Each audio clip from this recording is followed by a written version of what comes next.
Everybody's muted. There's no echoes. We're ready to go. Good afternoon, everyone. Welcome to the regular board meeting of November 23rd, 2022.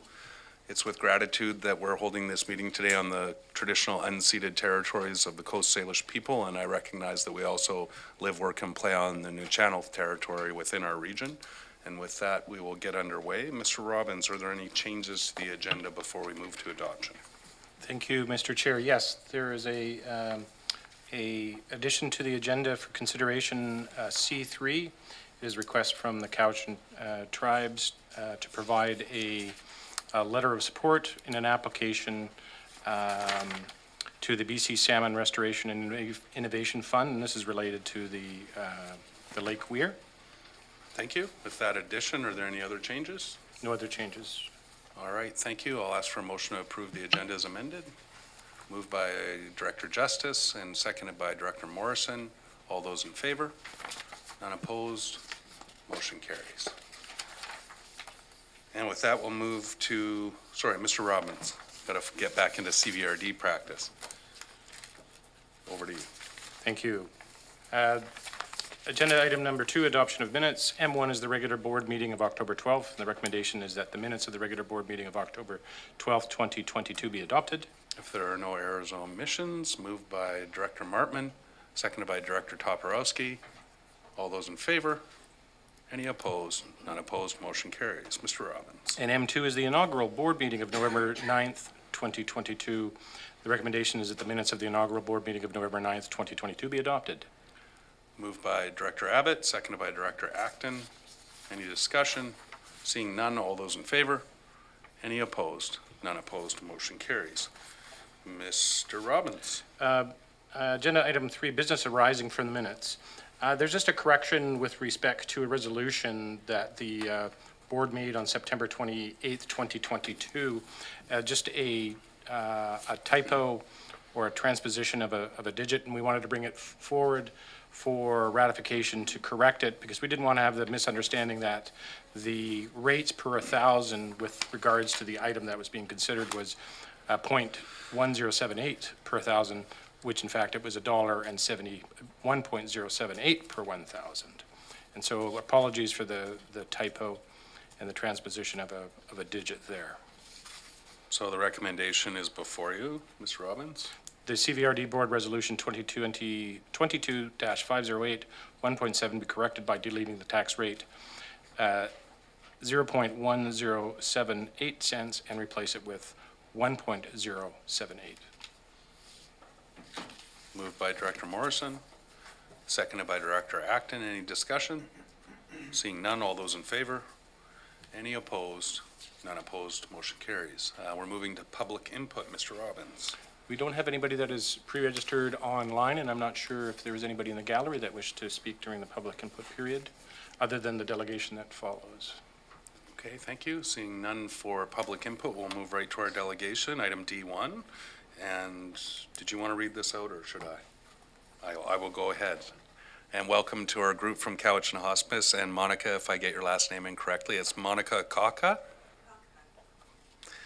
Executive Director for Cowichan Hospice, to provide a report on the operations of Cowichan Hospice House as well as community services. Welcome.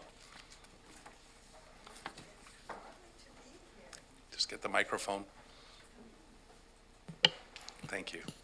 It's lovely to be here. Thank you so much. Cowichan Hospice is honored to provide care in the unceded traditional and ancestral territories of the Cowichan people. Hutchka to the stewards of this land. So we really are happy to be here and share our progress at Cowichan Hospice. And we're here to thank you for your generous support that has made Cowichan Hospice House a reality, for your continuous service grant in support of the services Cowichan Hospice provides to our community, and to provide you with an update on the Cowichan Hospice role in the community. My name is Krista Fox. I'm the chair of the Cowichan Hospice Board. And you may wonder, some of you, where Gretchen is. Well, Gretchen Hartley, after 18 years of compassionate and dedicated service to our community, Gretchen has retired. Many of you who know her won't be surprised to hear that she will continue to have a small role in the workings of hospice. Her passion for the work, of course, continues. And after a very long and extensive search for a well-suited candidate, we have been fortunate to find just the right person to continue to lead Cowichan Hospice now and into the future. So it's my official pleasure to officially introduce you to Monica Kapka. And Monica is going to provide the second part of the presentation. Thank you. Welcome, Monica. Okay. Can I have the PowerPoint up? Oh, great.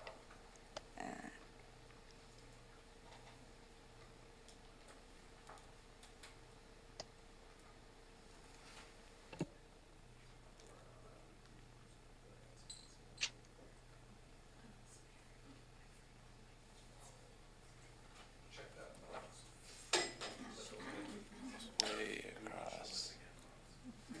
Okay. And I'm on the second slide. Yes. Left and right to choose your.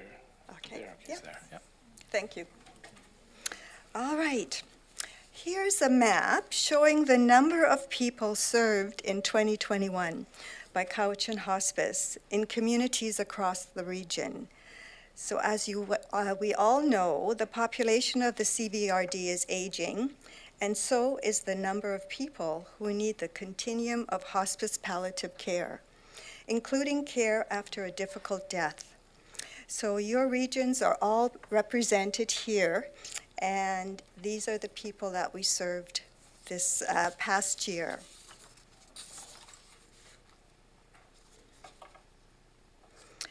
Thanks to the wonderful support and leadership of the CVRHD, Cowichan Hospice House opened in November of 2020 and has since been providing skilled and compassionate care for the dying and those who love them.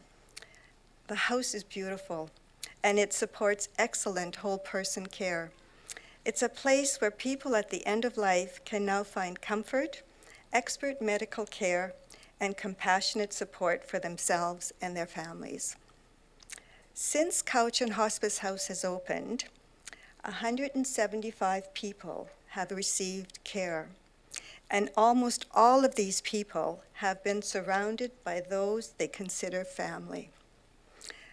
So the house has made a difference not only to the patients, but to many more people in our community.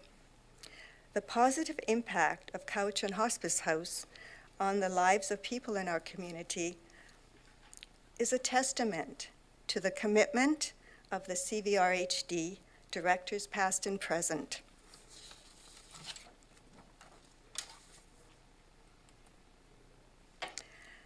Cowichan Hospice House operates as a partnership between Island Health and Cowichan Hospice. Medical care is provided around the clock by a registered nurse and a licensed practical nurse. Residents continue to be cared for by their own physician, who must commit to visit 3 times a week, and the palliative specialist physician as required. With your continuous help, those at the end of life will receive the care they need at Cowichan Hospice House and live their final days in peace and comfort. We continue to hear many, many stories of the difference that the house has made. For example, here are comments made by a family whose mother died in Cowichan Hospice House this year. Cowichan Hospice House was so much more than we could have hoped for in Mom's last days. Words cannot express our gratitude. Peace, love, and warmth are just a few words that come to mind. The wisdom and comfort provided helped us navigate each day. The emotional support given to Mom and our entire family was invaluable. Your facility has much more than just a building with staff providing care. Home is where your family is, and hospice was Mom's home for our day home for almost a month. The cuddle bed, gardens, kitchen, volunteers, and staff all made our time comfortable. Mom enjoyed Reiki sessions and relaxing therapeutic touch sessions provided by volunteers, and even had her hair cut. Your volunteers and staff lifted her spirits and helped her to laugh and smile, even to her last day. We were treated with dignity, respect, and kindness by all staff and volunteers. Some became friends that we could visit with, puzzle with, and ask advice. There are certain individuals that captured Mom's heart. Catherine very quickly connected with Mom. Her honesty and direct words kept things real. She counseled Mom in ways we could not. Heather as well was one of her most treasured volunteers. We appreciated her views when we were questioning things. Ron went above and beyond every day to bring a smile to Mom's face. His energy was captivating, always lifting our spirits. You can tell with each of them that they give with their heart to their job. We had laughter, music, and tears with your staff and volunteers by our side. We cannot tell you how grateful we are to be with you during our darkest time.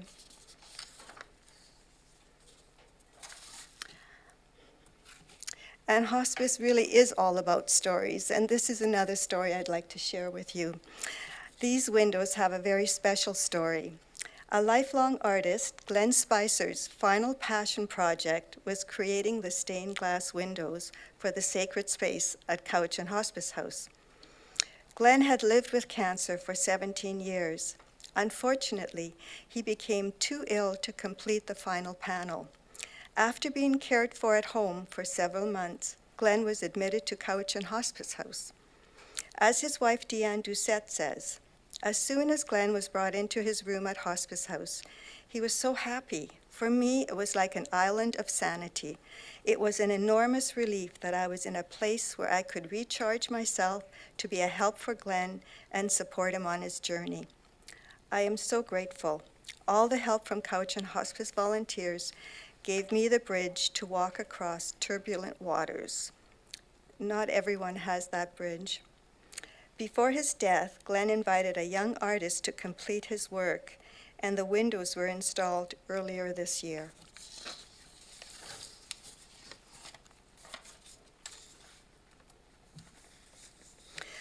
Atwar Dale was 92 when he died at Cowichan Hospice House, surrounded by his family. His story and the story of his family is in our 2021 annual report, and we brought some along for you so that if you would like to have a copy of this, it's here. It's also on our website and our Facebook page, so please, we have enough copies for everyone, so if you're interested in that. And this family story is just lovely, and as I said, hospice is all about families and stories. With your help, we're looking at future programs to include an evening settling program with gentle music and relaxing energy work to help promote restful sleep, where specially trained volunteers provide a calming routine to residents in their difficult transitions before sleep. We're looking at an art bank for patients' rooms where they can choose paintings and photographs and pictures that suit them. Visiting therapy pets, art therapy program. And now I'd like to turn it over to Monica, and she can share with you the programs of hospice. Thank you, Krista. Hello, everyone. So Hospice House is only part of a continuum of care. Our volunteers and staff provide care to people living with serious illness, those who are caregiving, and also anyone in the community who experiences grief. Throughout the pandemic, many people died in isolation from those who loved them. We've heard many, many stories of how difficult it was for families when they couldn't be with a dying one in the hospital or in a care facility. Sometimes only one member could be there, and then after a death, people could not gather in the normal ways to care for each other. That made grief very difficult and often prolonged the period of intense grief.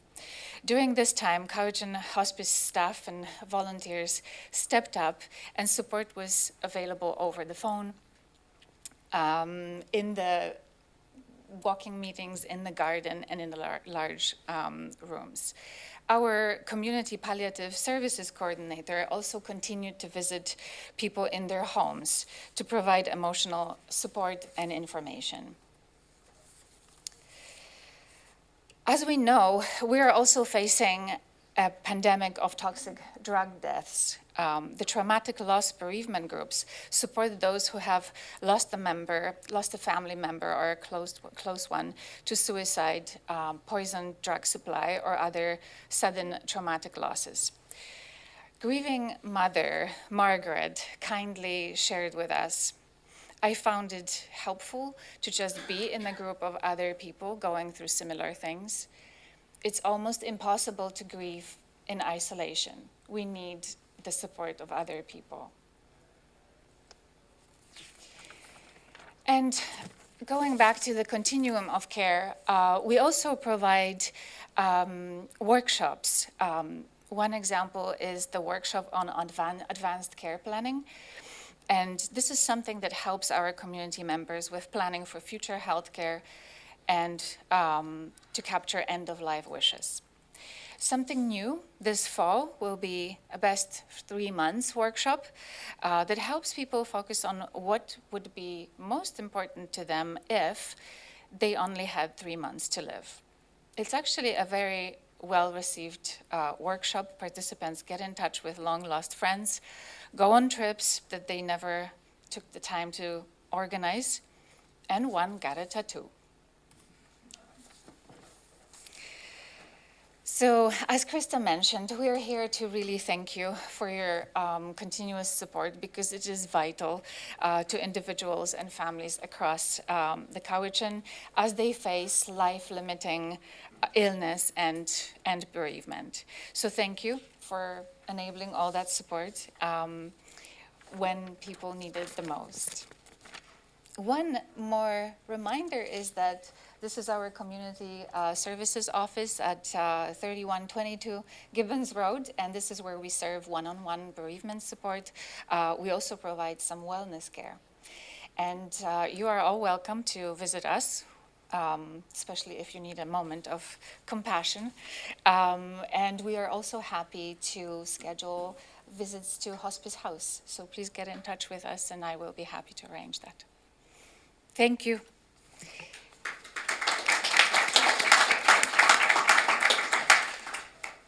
So I'm going to take a deep breath before I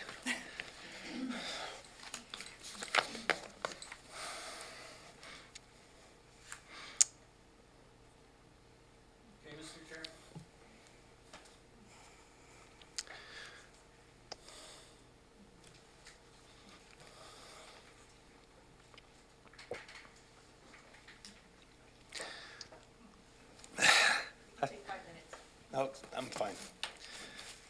I just wanted to thank you for the support. Thanks, Tim. That you gave my family through my dad's last days earlier this year. We were so thankful that he was able to die at home.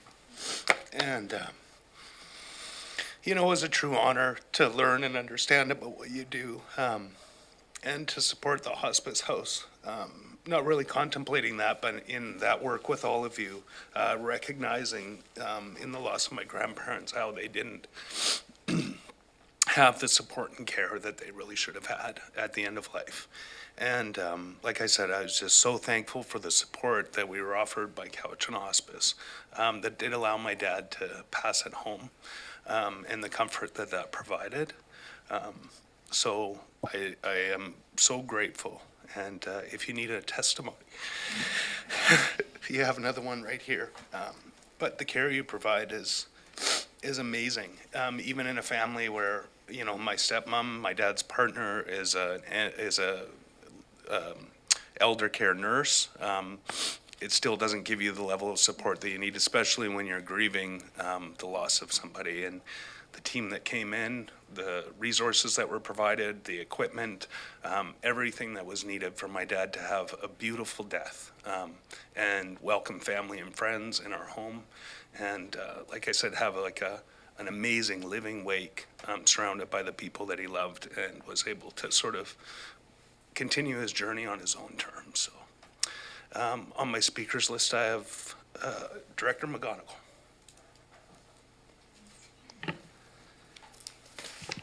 Thank you, Chair Stone, for sharing that with us, and a very touching and meaningful testimony of what Cowichan Hospice House is truly what it's about. And by the map shown of all the services provided throughout the area, it shows that it's not bound by municipal boundaries, that it is a regional approach moving forward on not only end-of-life care, but the grievance support that is provided there as well. If you do need a testimonial, I'm sure we can provide you with a copyright release of the video, and you can use Director Stone's verbiage to move forward. But that truly shows the value of what you provide to the whole community. And I am a huge supporter of Hospice House in another hat that I wear, that most of you are aware of, and just shows the true regional nature of this project and the end-of-life care that people so desperately need, as was mentioned previously. So I raise my hands to both of you, and I look forward to the continuation of the legacy of Gretchen as you move into your role. So thank you very much. Thank you. Thank you, Director McGonigal. I have Director Wilson and Manhas, if I missed anybody, I'll add you to the list. Thank you. Yeah, thank you, Mr. Chair. Thank you, Monica. Thank you, Kirsty. That's great. I can't speak highly enough of the work that Hospice does, and we got involved because of your help that you gave us many, many years ago, and we're still involved. One of the questions that I have that came up just now, you mentioned that the doctors had to commit to 2 visits a week to the patients.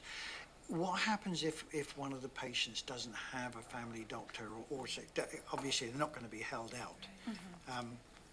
No, there's 2 palliative doctors who can take over good. care. So yeah, Good, so you got plenty of support there. there is plenty of support. Okay. Yes. The other thing is therapy pets. We've got a couple. They're not trained, but they're pretty good at that kind of thing. So, and one of the other things that you brought up just now, which I'd like to bring up with other people here as well, the end-of-life wishes. That's one of the most important things that there is around. My wife and I have put those in place legally, and anyone else who may be listening in, if you're thinking about it, it's not a bad thing to go into at all. Thank you. Thank you for everything. Thank you. Thank I you. just wanted to mention, when a patient is at the hospice house and who does not have a family doctor, what often happens is the palliative physician, as Monica has said, will participate in that a little more actively. And one of them, many of you know, is Valerie Masuda, Dr. Masuda. She's still a major force and just a wonderful supporter of us, and also she's a wonderful physician, and yeah. Thank you. Director Manhas, then I have Morrison and Martman and Staples. Thank you, Mr. Chair, and thank you for your presentation. As I mentioned, when you guys presented to Rotary Club of Duncan last week, my mom spent her last month at Hospice House and back in January. And the compassion and care shown by the staff and the volunteers is unbelievable. And we had family, my sisters from all over Canada, and they spent 24 hours a day there having turns with my mom there, and again, the service and stuff is just invaluable. And if you want testimonial, we'll give you one for sure. And so you missed your wine and cheese that you had a few weeks ago. I think we might just take you up on those offers. Thank you. Director Morrison, Martman, and then Staples. And if I missed anyone, feel free. Thank you, Mr. Chair. And it's very rare that my eyes will mist up around a meeting such as this. And it's because of the journey that some of us have been on with hospice and the society, and I look across the way to my friend Director Toporowski, who dragged me out to this thing called Hike for Hospice one day, and went to a few of those, and to the meeting, Chris and I were just reminiscing of when Minister Dix was sitting where our chair is, and they brought out all the heavy hitters to talk to the minister about how important this was and what a community backed initiative this was, and we convinced them that spending hospital district dollars on this was so important. And you come today and say, you know, thank you to the CVRD for the support, and I'm sitting here thinking, and to the new directors, just hope that in your career serving your communities that you have the opportunity to walk alongside people like this, people like Gretchen, because you can't put a price on the impact that will have on you. I feel blessed to have walked this journey with these fine folks and the work that they do. Thank you, Mr. Chair. Thank you. I remember when we were looking at pictures of other people's hospice houses and thinking, wouldn't it be nice if we could have something like this? And now I look at what we have here, and it exceeds my wildest expectations, and it continues to get better. Director Martman and Director Staples. Hi, and thank you very much for the work, and I think maybe the shoe's on the wrong foot. We should be thanking you for everything, and very sincerely, from my bottom of my heart. I do have questions because I'm relatively new to sort of the concept of hospice having boundaries. I think I've heard that here, but I didn't think that was the case. Can you maybe explain that? Do you care if it's on a region, which side of the road they're on, from a regional district's perspective, and how do you work that out between jurisdictions north and south of you, and who gets care?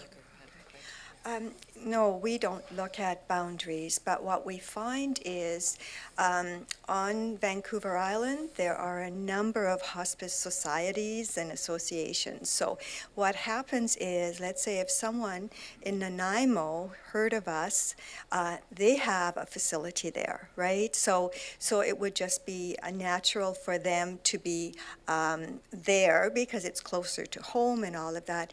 But we never, ever turn anyone away. And the community office is there for that. And for a patient to enter hospice house, and maybe that's one of the other things you're asking about, that is done by a team of physicians and Island Health people and a staff member from hospice.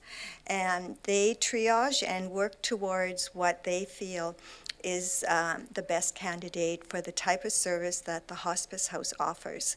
Because as Aaron was saying, we all would like to die at home. Like, that's really everyone's ultimate gift.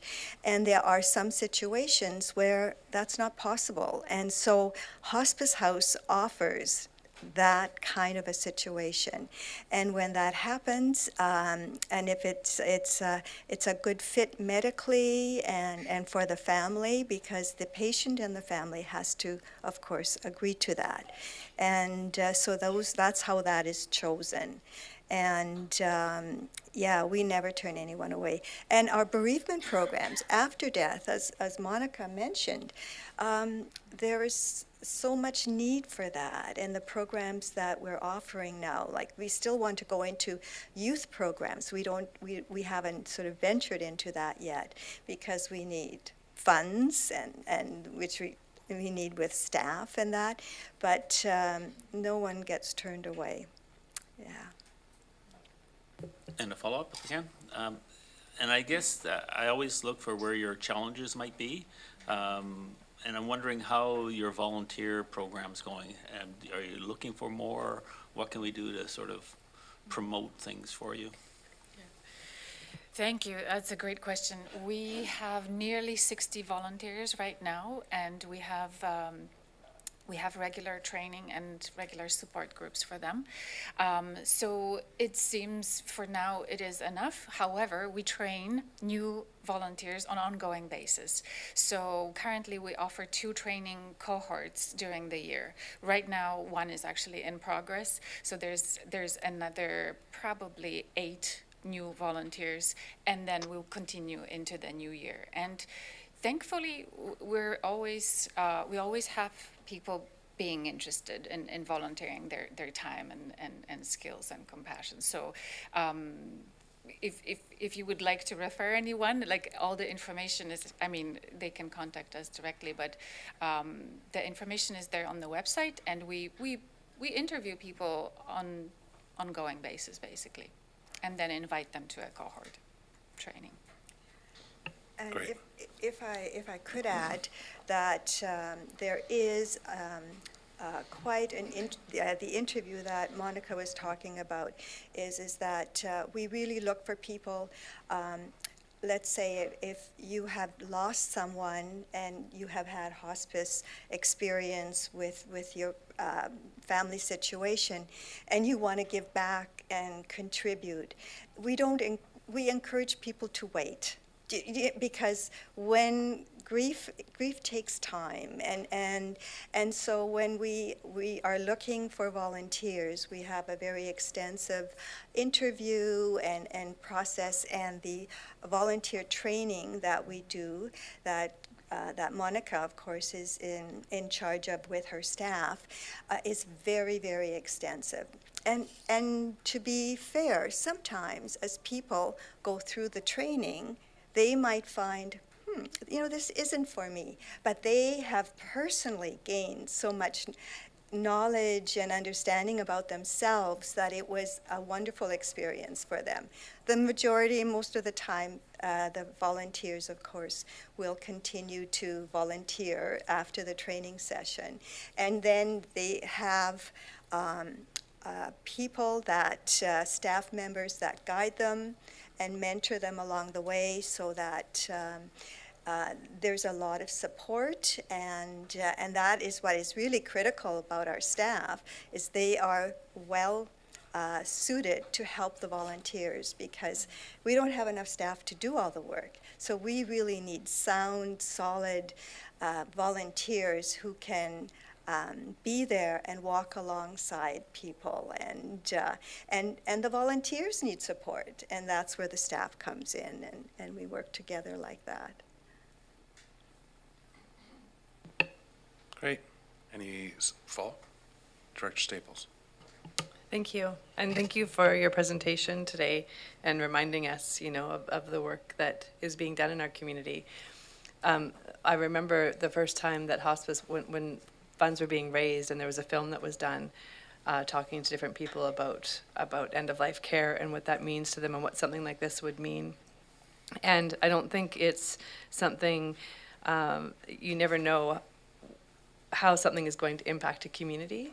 And this is something, the work that you do, that place, it's inviting and welcoming even when you're just going by it. And it sort of just holds people in our community. And I hear about stories from people all the time about their experiences in hospice. And it's just really something that connects us all in a way. We talk about community centers and all these places where we gather, but we don't often talk about those places that we gather to come together to help family members and people that we love move on. And so you're creating community through what you do as well. And I just really want to honor and thank you for the work that you do. I have a good friend right now. Her father's been there for a while, and every time I talk to her, all she does is talk to me about how much that's meant to her family and the difference that that's made to his life, his end of life, and to their family. And I know that we hear that, and you hear that, and just thank you so much. Thank you. Thank you. Seeing no other directors, I just want to say thank you again. Keep up the amazing work, and let's keep talking, because it's firsthand experience is better than any testimonial, and I can just say with gratitude that you've done so much. Well, Thank you so much. And I'll let you close, Krista, but just one second. For any new directors or anything, I haven't had a chance to tour the facility, even though I was honored to be part of the work to support the establishment of the facility. So if any others do want, we can coordinate a tour, and we'll work with the Hospice Society to kind of take us all through in one fell swoop. Well, that might not work that way. We'll contact you to schedule them however works. Yeah, Smaller groups, but Yeah. please let me know, or I will reach out, and Yeah. it's absolutely possible. to do. and I just have to put a plug in, okay? And we would like you to tour the hospice community office as well. It's on Gibbons Road. You need to come and see what we are working under, the conditions. It is small. It's a house that has been, well, Michelle, you've been there it's been redone and reworked to accommodate us. We are now a staff of 10 people. They're not all full-time. We can no longer meet in large groups in the house because the groups are too large. We have to rent space in the community to do that. So it would be really helpful for you to experience the programs and the people, the staff. They are all as lovely as Monica and Gretchen, and they are compassionate. We're talking about people who, it's their vocation. Anyway, they're lovely. And do come. And if you want this, and also Amanda is going to put a YouTube video of the a tour of the hospice house before it was opened. There is a tour on YouTube for that you can have a look at. And I would say every time I go in the hospice house now, it is so cozy, and the spirit and the energy. And when you walk into the sacred space, what Glenn did, it is beautiful. Yeah, it's great. Can I pass the tree? Thank you again. I think you're going to get another round of applause. Yeah, go ahead. Sorry, one more question. I just have a quick question, just if you want to share with the board about the tree lighting ceremony?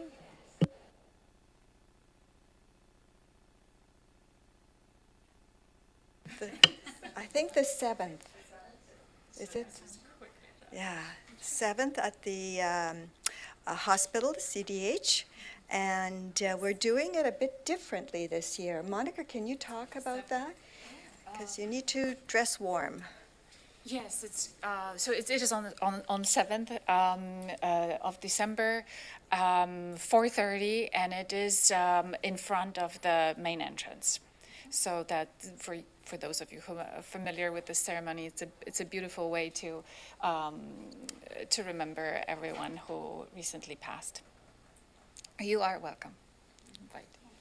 Thank you again so much. And I think they've done it for about 30 years, so this is a long time that they have been doing it. It's a very traditional community experience in the sense of people remembering and lighting a light bulb.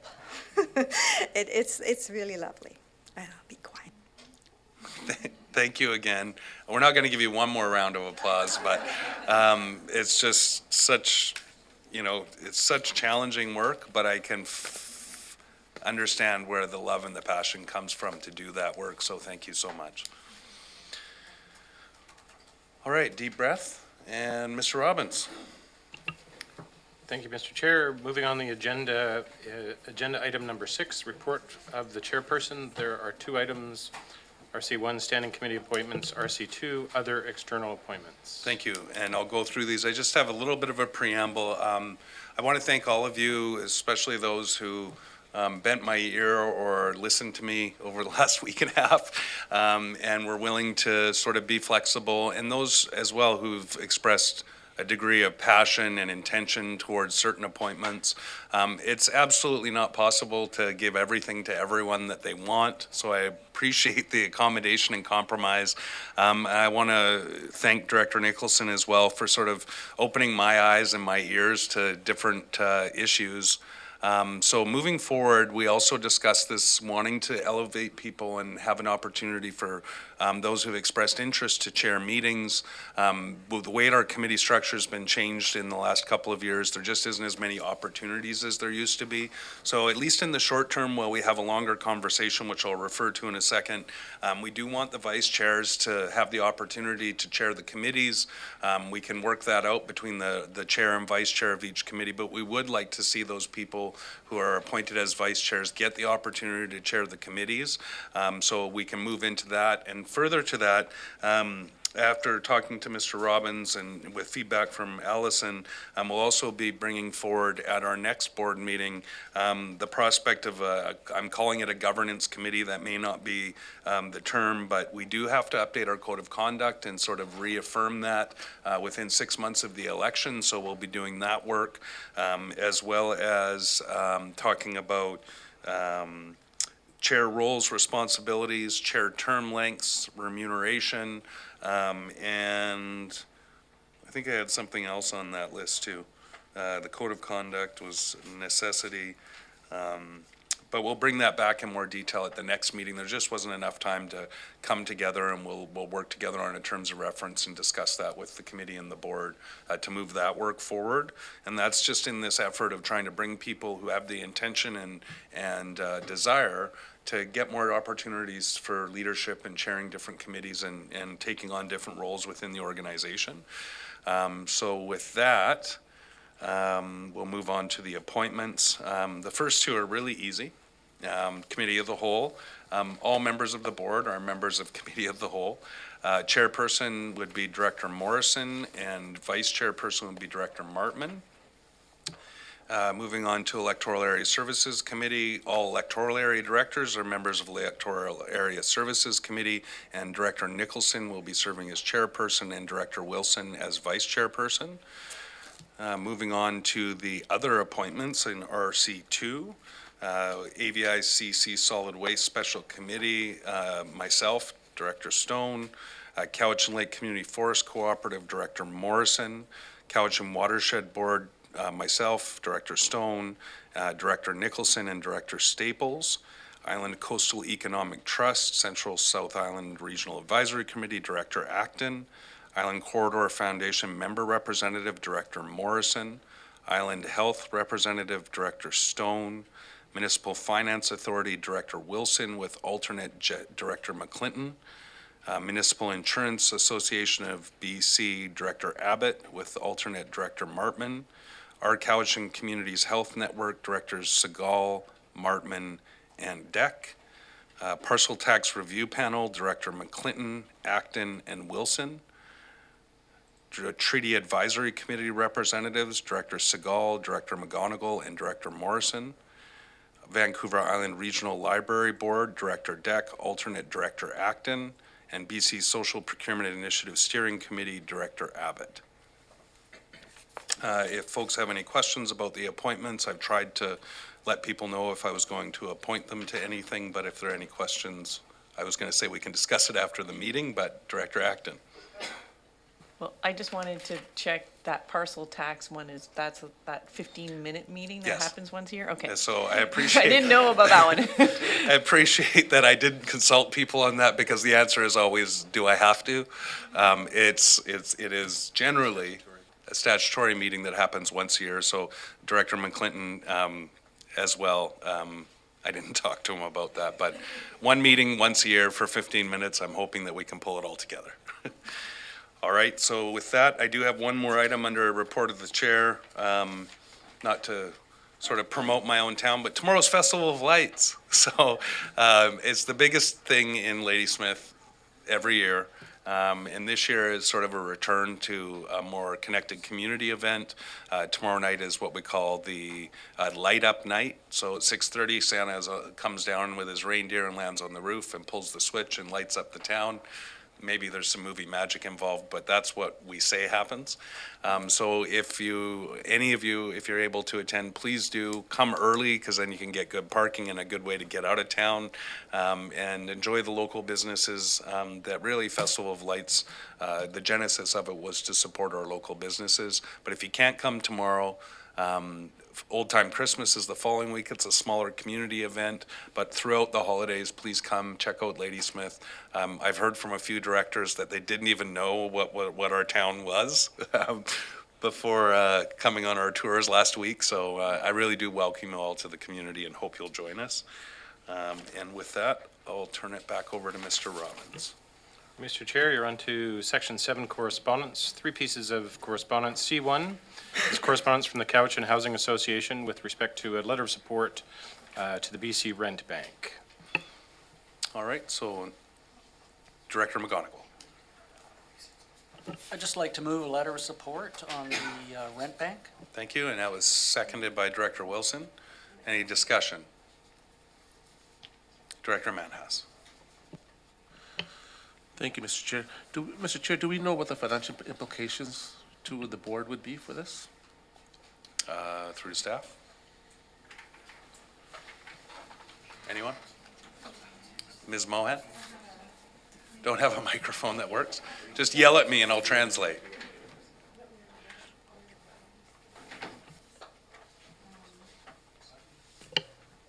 Hello. Hi. Hi. So as far as I know, there's no financial commitment to this at this time. So the board has an annual contribution to the Cowichan Housing Association, and there's nothing above and beyond that contribution contemplated by this request for a letter of support. So. Thank you. Any further discussion? Seeing none, we'll call the question. All those in favor? Any opposed? None opposed. Motion carries. Mr. Robbins. Correspondence C2 is a correspondence from the AVICC with respect to the 2023 AVIC call for nominations and resolutions. This is for your information and for direction. Thank you. To our board, Director Morrison. Thank you, Mr. Chair. It's that time of year, and we've got new folks around the table. I think I've given the newer folks what the acronym is, Association of Vancouver Island and Coastal Communities. This is our area association meeting that will be happening mid-April, and this is where we really have our first opportunity to look at issues that are of concern and interest to our region. So I would suggest that we might look at the electoral areas, brainstorming a little bit on what some ideas might be if there are pressing issues. You don't have to put a resolution forward, but it's the place where we can have debate, have discussion with our colleagues up and down our region, and if it's endorsed, it goes through onto UVCM for greater discussion and possibly through to provincial discussions and lobbying as well. Second part of this, I would strongly encourage anyone that has a desire to work with people that are high functioning, high skilled, want to explore other areas of service in addition to, our work around this table, that you might want to consider looking at serving in a role on AVICC. There's a number of positions. It's explained in the report.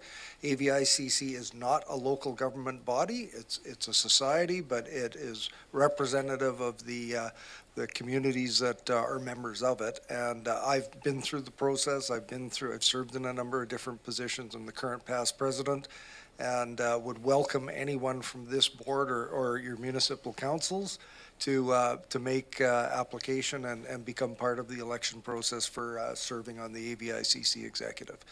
With that, thank you, Mr. Chair. Thank you. And I was going to say maybe Director Morrison can give us the brief on it, but he just did. So thank you for that. And I do note that the deadline for submissions for the resolutions isn't until February. So it might be something good to, when we go through our strategic planning process, find if there's a couple of meaty issues that could be forwarded as resolutions from the Cowichan Regional District. So just a thought. Director Acton. Yes, thank you. I think it would be a good idea to have this also come up on electoral area services agenda. Do we need a motion or anything? Just comment, that's enough for that to happen? Mr. Robbins, I think maybe a motion to refer to electoral area services puts it on a firm agenda. It's direction. So if you want to make that referral. Sure, to refer it to EASC, please. Moved by Director Acton, seconded by Director Morrison. All those in favor? Any opposed? Director Nicholson. Thanks. I was just wondering if it would be possible, when it comes up to Electoral Area Services Committee, if we could have someone summarize, I think it's the RDN that's leading a kind of a process to try and get the province to pay attention to the need to modernize regional district regulations. And I think it would be useful to have a status report on that to find out, because, I mean, that's basically a lot of the issues there, right? A lot of electoral area centric issues are related to the Local Government Act and the regional districts regulations and legislations. So can staff take that as sort of a note to sort of be prepared to have that discussion at EAS? And I see them nodding yes, so we'll take that. And I think that, you know, just for clarity, maybe a motion to refer discussion around resolutions to the strategic planning sessions would be helpful as well. If people are supportive of that, more of the holistic issues, like funding for regional growth strategies, maybe.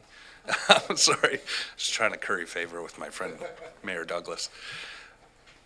So if somebody would make that motion to refer to our strategic planning discussions, that would be helpful as well. Moved by Director Nicholson, seconded by Director Morrison. Any discussion on that? Seeing none, all those in favor? Any opposed? None opposed, motion carries. Mr. Robbins, C3. C3 is a request from Cowichan Tribes for a letter of support to an application for funding. Thank you. So this is for the BC SHRIF. For those who aren't, Mr. Robbins said at the beginning, Salmon Restoration Innovation Fund, a great funding partner to the first round of our work around restoration of Cowichan River and the Weir projects. So this is Cowichan Tribes leading another application. Go to sorry, it's gonna have to break some habits here. Go to Director Nicholson and then Director Morrison. Just moving support, seconded by Director Morrison. Question, Director Wilson. Not a question, Mr. Chair, more of a promotion kind of thing. I've just had an email from Mr. Ken Gray, who runs the Mill Bay Conservation Society, who are involved in moving thousands of salmon every year. So this initiative and the letter of support is going in the right direction, and I fully support it, in conjunction with what Mr. Ken Gray and all his volunteers do down in Mill Bay as well. Thank you. Thank you. And I've seen some videos, I think it was Director Segal's Facebook during the election period. So yeah, and I think you actually brought something before Director Wilson as well. So definitely all of our hatcheries do great work. And saving the salmon is definitely a higher calling for sure for some of these folks. Any further discussion? Seeing none, call the question. All those in favor? Any opposed? None opposed, motion carries. Mr. Robbins. Mr. Chair, nothing under Section 8 information. Moving to Section 9, Committee and Commission reports. CR1 is the report and recommendations of the Electoral Area Services Committee meeting of November 16, 2022. There are a number of recommendations. Does somebody want to, do you want to read them Well, out, Director I Morrison? chaired the report, or I Yeah. chaired the committee, so, yeah, with your pleasure, Mr. Chair, this is a report of the meeting of November the 16th. I don't know that I should necessarily have to read every single one of them, but one is a grant and aid to the Cobble Hill Young Seniors Action Group in the amount of $500.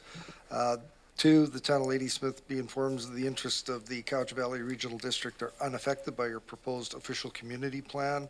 The item number 3 is, and through, I think there's 7 items, are increasing of the maximum annual requisition limit for the items listed there. It's not a raise in the requisition, but a raise in the limit allowable.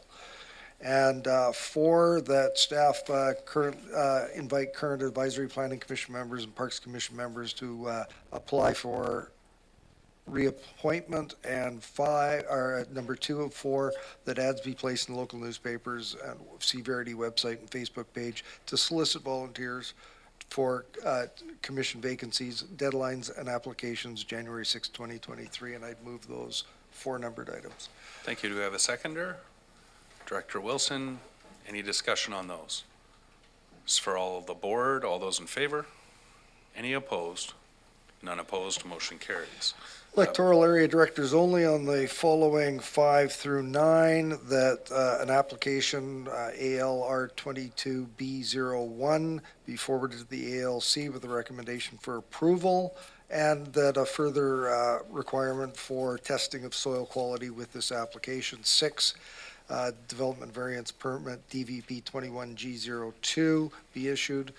Number 7, development variance permit DVP 22E02 be issued. 8, development variance permit DVP 22H02 be issued. And 9, that feedback received from the public information meeting on application number RZ22A01 be accepted. And 2, the zoning amendment bylaw for 4447 be forwarded to the board for first and second reading on November 23rd, 2022, later in the agenda. And 3, the public hearing be scheduled for bylaw 4447 and directors from electoral areas A, C, and F as delegates. I move those items for electoral area directors. Thank you. Did anyone need anything pulled? If we can have a seconder. Seconded by Director Acton. This is for electoral area directors only. Any discussion? Seeing none, all those in favor? And any opposed? None opposed, motion carries. That Thank you. concludes the report. Thank you, Director Morrison. Mr. Robbins. CR2 is the report and recommendations of the Committee of the Whole meeting earlier today, November 23rd, 2022. There are a number of recommendations. Thankfully, Director Morrison has a big bottle of water there. Back to you, Director Morrison. Thank you, Mr. Chair. From this morning, and I don't believe I need to read recommendation 1 since it was published in the agenda this morning, and everyone, it's great news for funding grants for tourism events, and that would be item 1, and I believe there's 14 items listed there. Item number 2 is new, and I will read that staff arrange a meeting with the Minister of, I believe it should be indicated here, Minister of Housing? No, Minister of Municipal Affairs. Yeah. Yeah, Municipal Affairs for appropriate area directors. 2, that staff be directed to prepare a framework for rationale presentation to the ministry for a funding request for the governance study for South Cowichan. 3, and both 1 and 2 in regards to Thetis Island Wharf Capital Reserve Fund and Saltaire Recreation Capital Reserve Fund were published in this morning's agenda. And 4, that item as well, a license of use agreement with BC Transit and Town of Lake Cowichan, and I would move those items. Thank you. And do we have a seconder? Seconded by Director Manhas. Any questions, discussion? Director Segal. Yep. Speak to anything in the motion. Thank you, Mr. Chair. Microphone. Thank you, Mr. Chair. So yes, I'm new and just figuring things out. I'm learning what's normal in these meetings. And so something came up for me this morning that I just wanted to voice about the conversation in the Committee of the Whole around number 2. It was mentioned that North Cowichan had talked about the potential of South Cowichan incorporation plans. And I just wanted to say that that didn't feel amazing, that there was a conversation that happened without any of the representatives from South Cowichan there.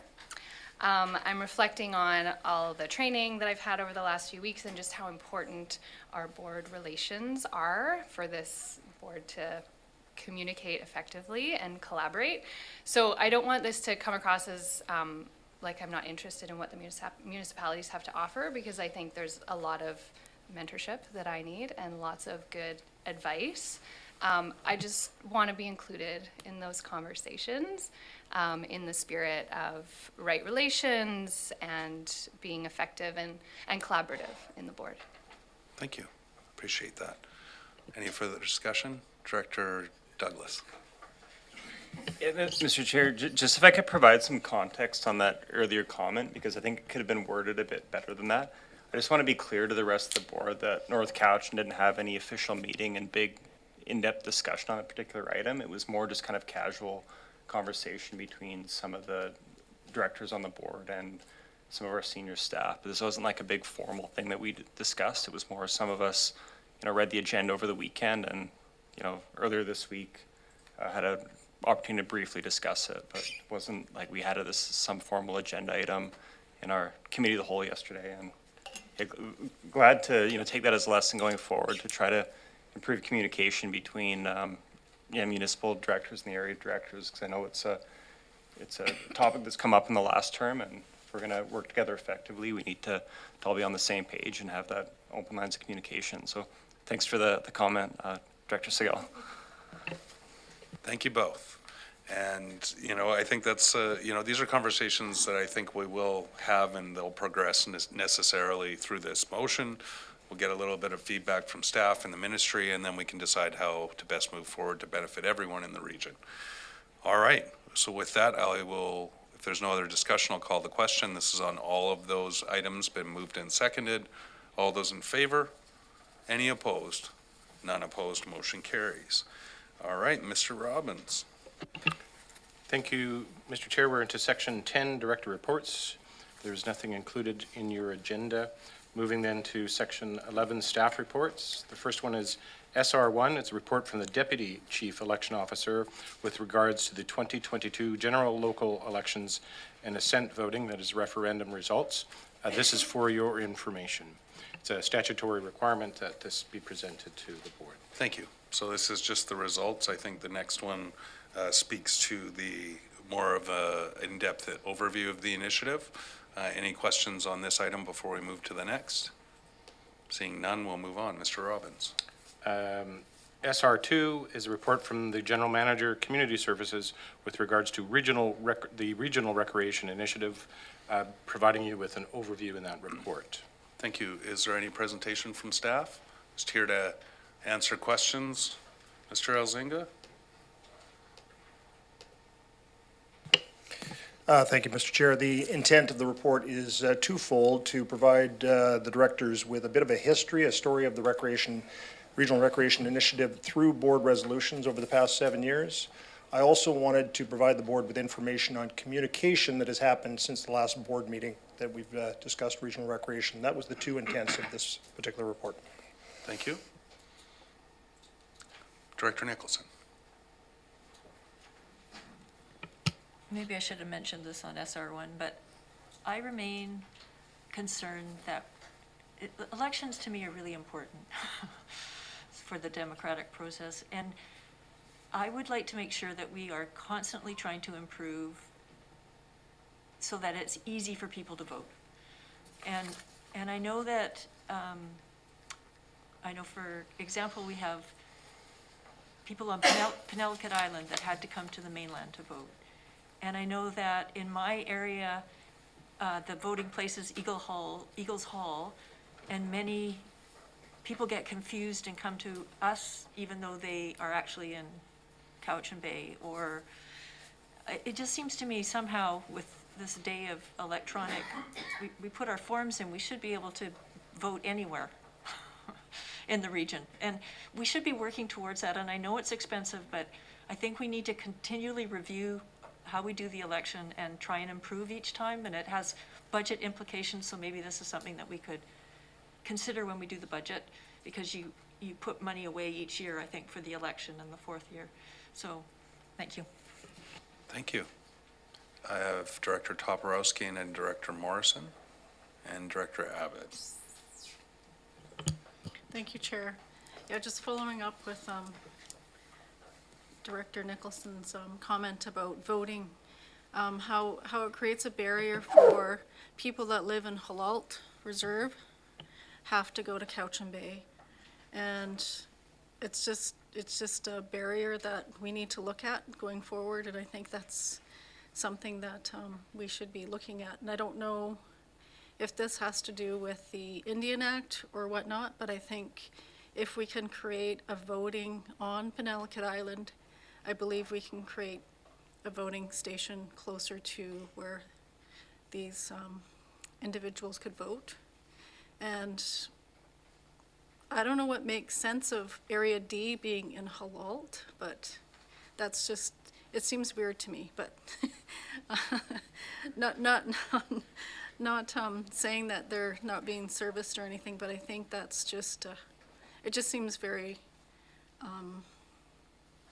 suppressing on voting. So just wanted to share that. Thanks. Thank you. And when we have low turnout numbers across the region, generally speaking, and particularly in First Nation communities, then there's an opportunity there to improve for sure. I have Director Morrison and then Director Abbott. Thank you, Mr. Chair, and yeah, I think very worthy of discussion. My electoral area doesn't have a voting station. Now, we've got our friends in the town of Lake Couch and host one in our facility, and you know, that's suitable in some degree, but going back into the past, there's been more voting day access available. I just think that we need to be pushing for greater use of technology and other systems that make participation in our process to be you know, quite simple and easy, really. And so there are a couple of things that we should make note of. We're coming up with the budget, and hopefully the elections are only every 4 years, and we put money away each year. We might want to think about putting a few extra dollars into the budget each year to ensure that if there are opportunities that come available, that we can actually fund them.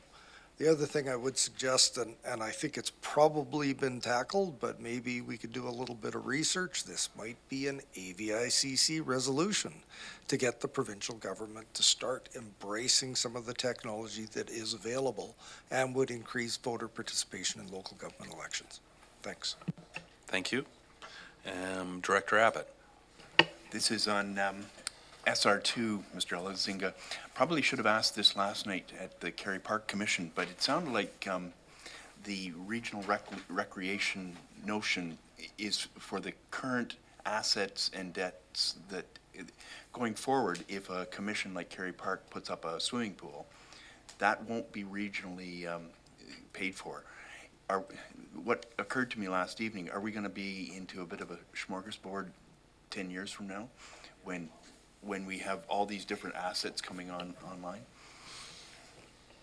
Mr. Elzinga. So through the chair to Director Abbott, so through the Regional Recreation Initiative, there were a number of assumptions and principles that we worked on going through that that's been presented to the board at various times in the initiative. One of them spoke to that capital was the other side of the coin for operating costs. And so operators of facilities would need to replace roofs or ice resurfacers or et cetera as part of the current operation. And so those types of capital expenditures are included in the Regional Recreation Initiative.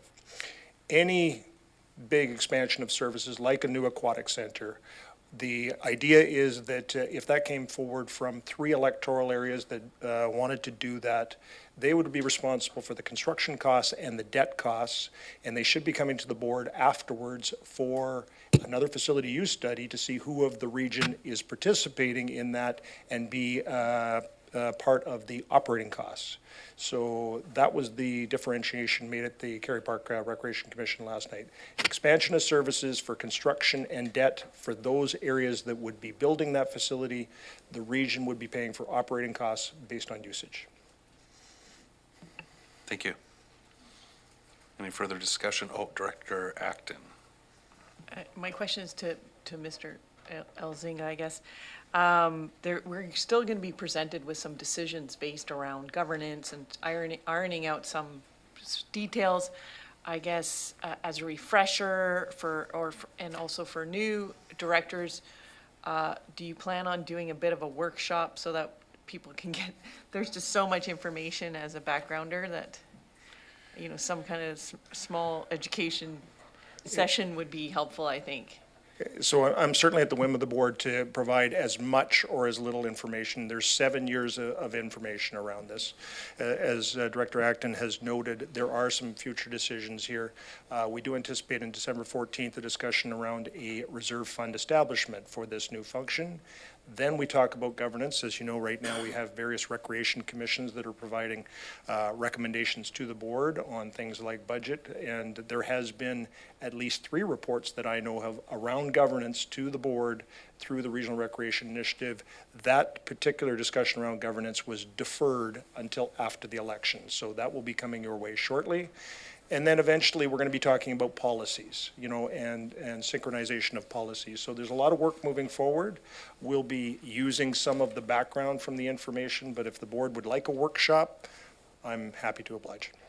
Thank you. I think that would be especially helpful to the new directors, but also, I'm not sure I can remember all the details from all the consultations and reports, and it would be nice if we could roll them up into, even if it was just preceding regular committee of the whole day, or just setting out a chunk of the committee of the whole to go through that before we start getting into substantive decision-making, just to make sure everybody's got their refresher course and/or introduction course. So thank you. Again, happy to do that. Okay, thank you. Any further discussion? Okay, great, thank you. Mr. Robbins. Sorry, Mr. Director McGonigal. Just wondering if we could take 5 minutes prior to the bylaws? Sure, absolutely. Sorry, I was just powering along. And I I saw Director recognize that. McClinton's hand was up. My apologies, Director McClinton. Did you have a question or before we move on? No, it can wait till we follow up with Okay, later. Yeah. don't worry, we're gonna do a deep dive. Just bring your scuba gear.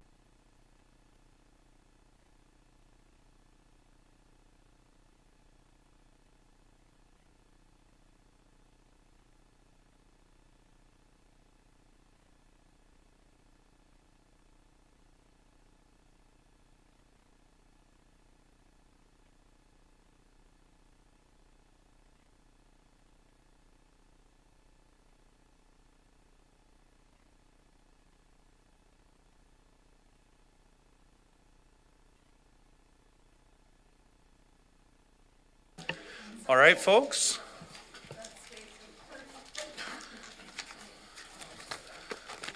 We're resuming. I believe we're on bylaws. Mr. Robbins. Thank you, Mr. Chair. There are a number of bylaws, B1 through B10, for the entire board, followed by bylaws with for electoral area director consideration. So starting with B1, the CVRD bylaw number 4438, which is the Regional Recreation Funding Services Establishment bylaw 2022. The recommendation is to be adopted. Through to Director Nicholson moving it, seconded by Director Morrison. Discussion. Directors Martman, this is unusual, Directors Martman, Wilson, and McGonigal.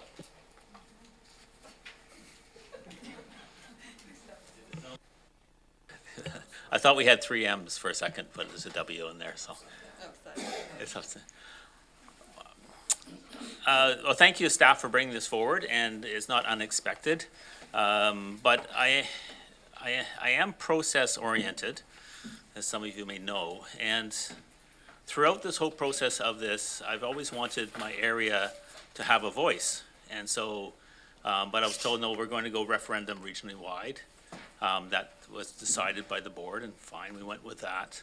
But now we have a bylaw in front of us that we have to approve, and it appears that we're back to where my area has a voice, in that this bylaw needs to pass for the referendum to go further forward. So so through the staff, am I misinterpreting this, or have I missed something? Have I got that right? Through to staff. I guess he's asking whether he can vote against the bylaw? Is that what you're asking? What happens if this bylaw is defeated? Well, we're not honoring the referendum results, but I'll put it through to staff around what the legalities are around that.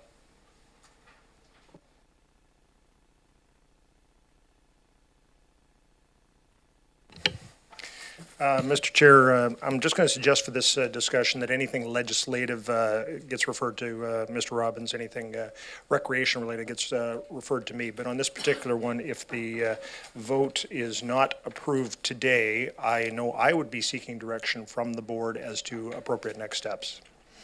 Thank you. Mr. Robbins? This particular bylaw is one director, one vote. If the results are that you do not adopt the bylaw, then you wouldn't be proceeding with the recreational funding services that you brought before the public. And like Mr. Elzinga, we'd asked what alternatives you would like us to do, if anything. But this would stop that process from moving forward, for sure. Thank you. You okay for now, Director Martman? Director Wilson, and then McGonigal. I was kind of hoping you'd get to Director McGonigal first, but never mind. One of the things that came up during the legal briefing that we had, and the question I asked of Mr. Lidstone was, in any referendum, is the board obligated to follow the vote? And no, they're not. But we're now going to vote on whether this passes or not. And I'm glad we're going to do that, because my area vote came out very, very strongly against it because of the costs involved here. And I've been looking through these numbers, and I've got all sorts of numbers written down here. One of the things that's been pointed out again was a very, very low turnout overall on the vote in here. So these results here are not representative to me anyway of what the whole area thinks, and it's a shame. But we have what we have here. It's a vote which says that there seems to be general assent that this one goes forward. However, having said that, I'm not happy with the way that certain things have been done. I'm certainly, and I'm going to admit, Director McGonigal and I have talked about this. I dropped the ball on this one. I do not like the idea of this being based on the value of your house. Nobody in this room has control over the value of their house. And if one couple, I'll take me for instance, that bought their house, let's say 20 years ago, is now worth 3, 4, 5 times as much. I did not buy my house as an investment. I bought it in a place to live to. If I am now being charged for a service based on the market forces, which has forced my house up, then that's not fair. It should have been done, and I apologize for this, I should have brought it forward before. This should be based on a flat parcel tax so that everybody pays the same. It's not right that Mrs. A, who lives in a house that was 100,000, is now $1 million, never uses the facilities, is now being forced to pay much, much more than somebody else who lives in a house which is not worth as much. It doesn't make sense to me. I apologize for dropping the ball on that one. I will be voting against the passing of this for our bylaw. Thank you. Thank you. Director McGonigal, and then Acton. Thank you very much, Mr. Chair, and I will look directly at Mr. Elzinga, and he knows that I am a supporter of regional recreation. I was the chair of the original committee that came forward to discuss this. Only chaired one meeting before it dissolved, but that is irregardless. Moving forward, I also think that I personally dropped the ball on the options for funding on a usage agreement. A flat fee throughout the region may have been more appropriate and more equitable. But having said that, this was the referendum question that we went forward with. As a supporter of regional recreation, I have heard from the community who voted in my area on a no vote for this, as the impact to this, accompanied with significant increases in the solid waste that we've just seen, may impact some of the desires that we have moving forward in capital projects in our area. So I will also have to abide by the electorate of my area and vote against this bylaw. Thank you very much, Mr. Chair and Mr. Elzinga. Thank you. Director Acton, then Staples, then Justice. So Area B actually voted against this, but I will be voting in favor of it in the spirit that it is fair. It is based on population and usage, but I also look to this committee.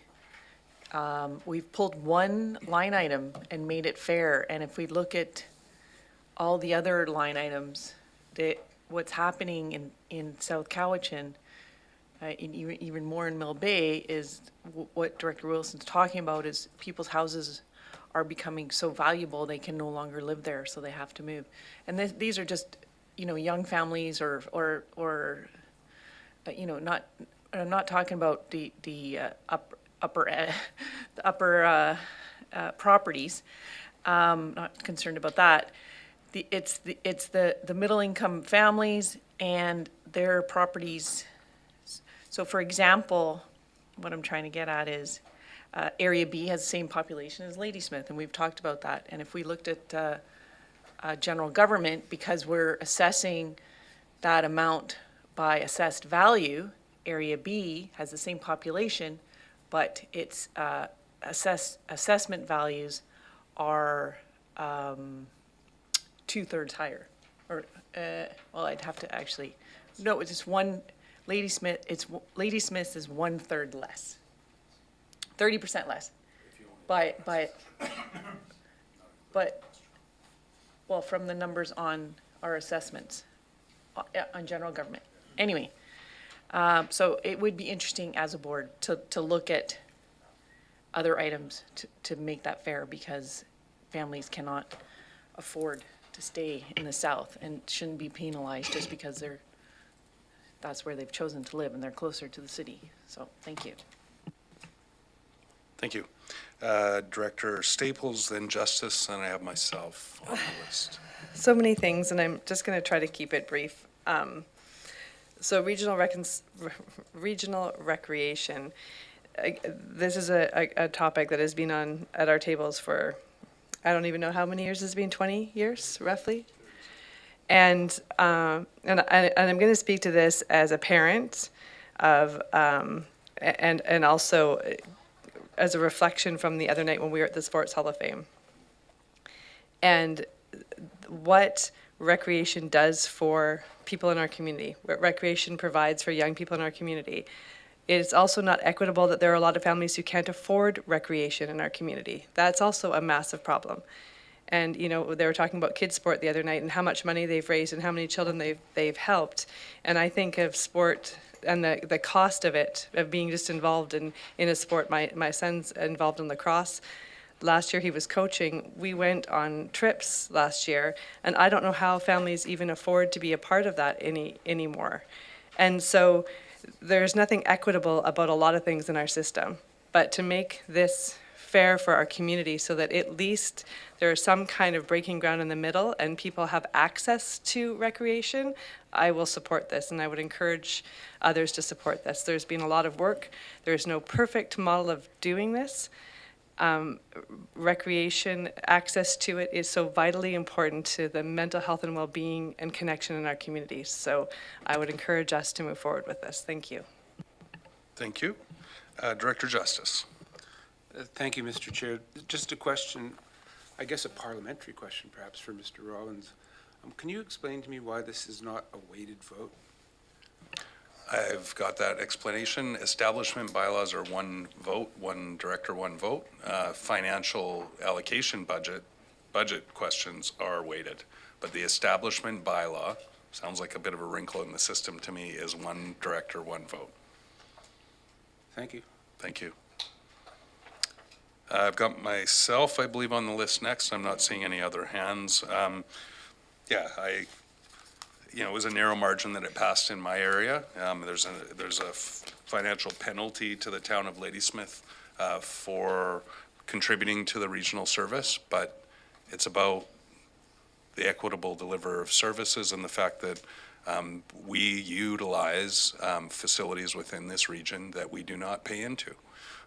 We don't have a hockey arena, and we rely on the arenas in other areas, Fuller Lake primarily, but also Cowichan and Lake Cowichan, to allow our children to have that opportunity. It's the best example I can give. We also have neighboring communities that are strong participants in our facility at FJCC and Ladysmith. And moreover, municipalities do typically provide a lot of services within regional districts, and, save South Cowichan, which is quite, for a regional district area, urbanized, that, typically have been paid for historically. You can look at the breakdown on a per usage basis. Basically, municipal taxpayers are paying for services to support recreation programs for electoral areas, or else there wouldn't be any adjustment needed. So, You know, the question then becomes for the municipal partners or some of the other big recreation centers that are subsidizing, their taxpayers are subsidizing those programs and facilities for everyone within the region, how they move forward, whether it's tiered funding or whatever. But we made these decisions as a board, and they were challenged and confirmed and challenged and confirmed again and again that we would go to a region-wide referendum. And this is a question of taking our local hats off and looking at a regional issue. The regional voters of the area passed the referendum. So for me, despite the fact that Ladysmith will take an overall financial penalty, I can't in good conscience vote against that referendum.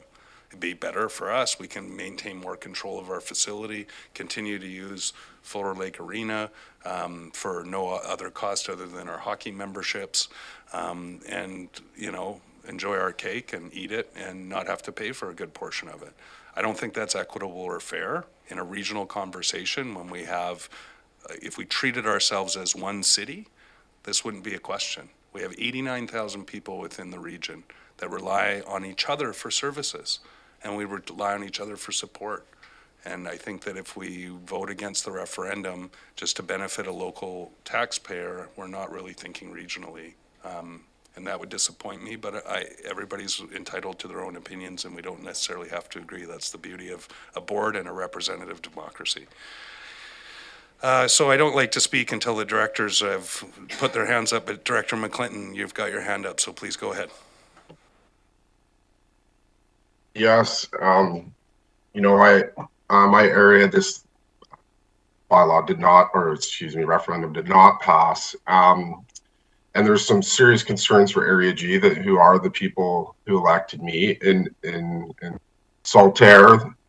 Many years ago, there was an agreement made with Ladysmith for land transfer for a fixed rate to use the Frank Jameson Community Center in perpetuity. Now, would I have signed that agreement in perpetuity? Probably not, but that was the agreement that was made. There's been no concessions or that hasn't been addressed in any way.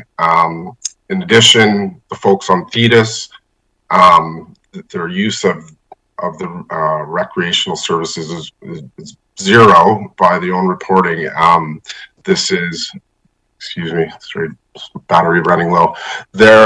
I just can't in good conscience vote for this. This just goes against everything that the folks in this area stand for. Thank you. I saw Director Morrison. Thank you, Mr. Chair. I have to hearken back to 2008, referendum for the renovation project at the Cowichan Lake Sports Arena. 2 electoral areas in the municipality, or the town of Lake Cowichan. And my electoral area said no. And one of the very first things that I had to do was be brave and support the will of the overall community, which is FI in the town. And we have an amazing facility that will come into play with this process.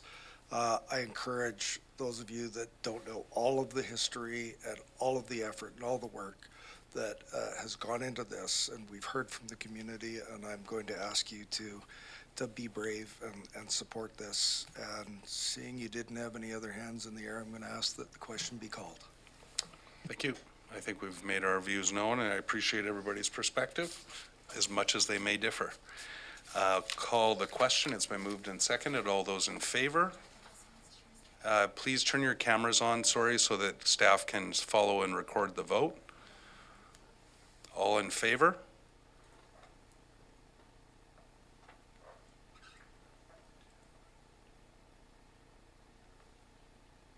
Passes. Yep. And those opposed? Director Segal, Wilson, McGonigal, Martman, and McClinton. Opposed? Motion carries. Thank you very much. Moving on in our agenda, Mr. Robbins. Thank you, Mr. Chair. B2 under Section 13 bylaws B2, that CVRD bylaw number 4455, Thetis Island Wharf Capital Reserve Fund Establishment Bylaw 2022 be granted first, second, and third readings. Looking for a move. Moved by Director McClinton, seconded by Director Morrison. Pardon me. Any discussion on these? We're starting to get into bylaw discussion, so I'm letting it hang there for a sec. No? I'll call the question. All those in favor? Anyone opposed? None opposed, motion carries. Mr. Robbins. And that CVRD bylaw number 4455, Thetis Island Wharf Capital Reserve Fund Establishment Bylaw 2022 be adopted. Thank you. Moved by Director Wilson, seconded by Director McClinton. All those in favor? Any opposed? None opposed, motion carries. Mr. Robbins. Moving to B3, that CVRD bylaw number 4456, Saltaire Recreation Capital Reserve Fund Establishment Bylaw 2022 be granted first, second, and third readings. Yep. Moved by Director McClinton, seconded by Director Wilson. All those in favor? Oh, sorry, discussion? Director Wilson.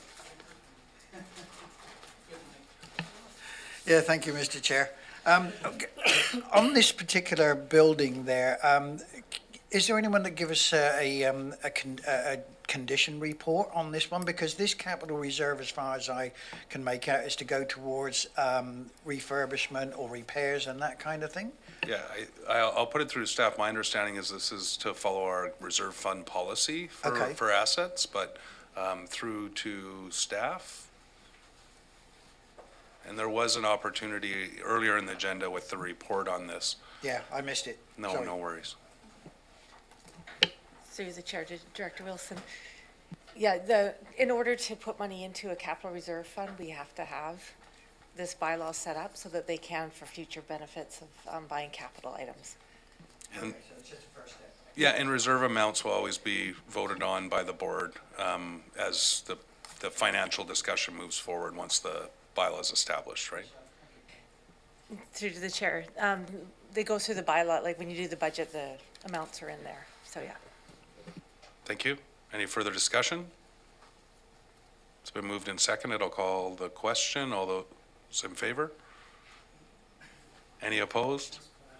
Well, I wasn't sure if that was a question at the last minute because you jumped up there before I called it.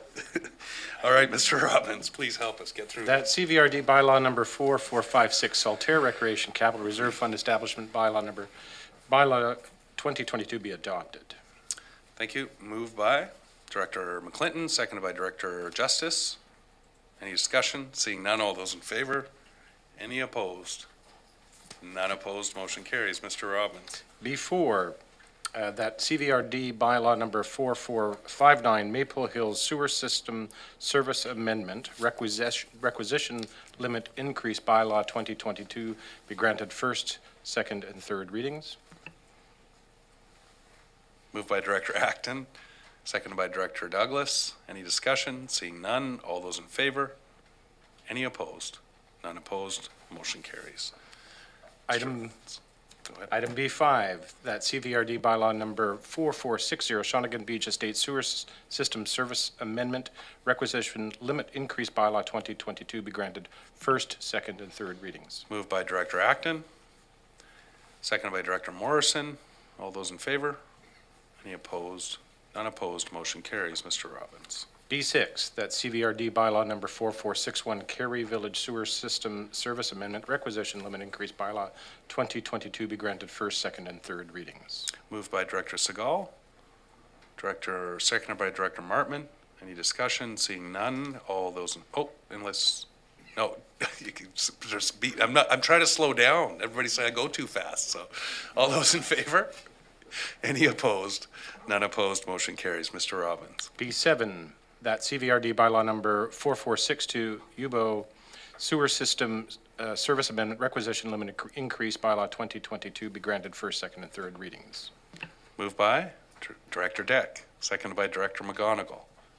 All those in favor? Any opposed? None opposed, motion carries. Item B8, that CVRD bylaw number 4463 Sentinel Ridge Sewer System Service Amendment Requisition Limit Increase bylaw 2022 be granted first, second, and third readings. Moved by Director Segal, seconded by Director Martman. All those in favor? Any opposed? None opposed, motion carries.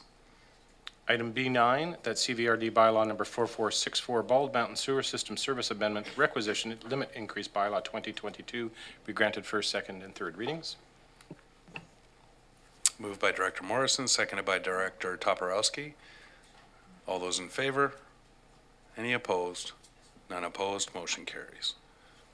And under the section B10, that CVRD bylaw number 4465 Brulette Place Sewer System Service Amendment Requisition Limit Increase bylaw 2022 be granted first, second, and third readings. Moved by Director Segal, seconded by Director Douglas. All those in favor? Any opposed? None opposed, motion carries. We're moving on to section 14. These are bylaws for electoral area directors only. BEA1, that CVRD bylaw number 4447 South Cowichan zoning amendment bylaw 2734 Berry Road 2022 be granted first and second readings. Moved by Director Segal, seconded by Director Abbott. Any discussion? Electoral area directors only. All those in favor? And opposed? Director Manhas is there to support you all. Also in favor. Motion carries. Somebody always gets caught. It's usually me, so that's perfect. Mr. Robbins. Under agenda item 14, BEA2, that's CVRD bylaw number 4450 electoral area I, Yubo Mead Creek zoning amendment bylaw, Bald Mountain Park Extension 2022 be granted first and second readings, again for electoral area directors only. Thank you. Moved by Director Deck, seconded by Director Morrison. Any discussion? Seeing none, all those in favor? Any opposed? None opposed, motion carries. Mr. Robbins. There's nothing under 15 resolutions, item 16 unfinished business, nothing. There are no notices of motions under item 17. Nothing under new business, item 18 brings us to question period, item 19. There's no one that has registered with us for the question period, and there's no one in the gallery. Nobody in the hallway? No. No. We move to section 20, which is motions for closed session. That the motion that the meeting be closed to the public in accordance with the Community Charter, Part 4, Division 3, Section 90, subsections as noted in accordance with each agenda item. Moved by Director Morrison, seconded by Director Martman. All those in favor? Any opposed? None opposed. We are complete. Thank you all for a good meeting. And we are closed. So does Director McClinton need to log into a separate login? Correct. I'd ask you to log out and then log into the separate agenda link that you were given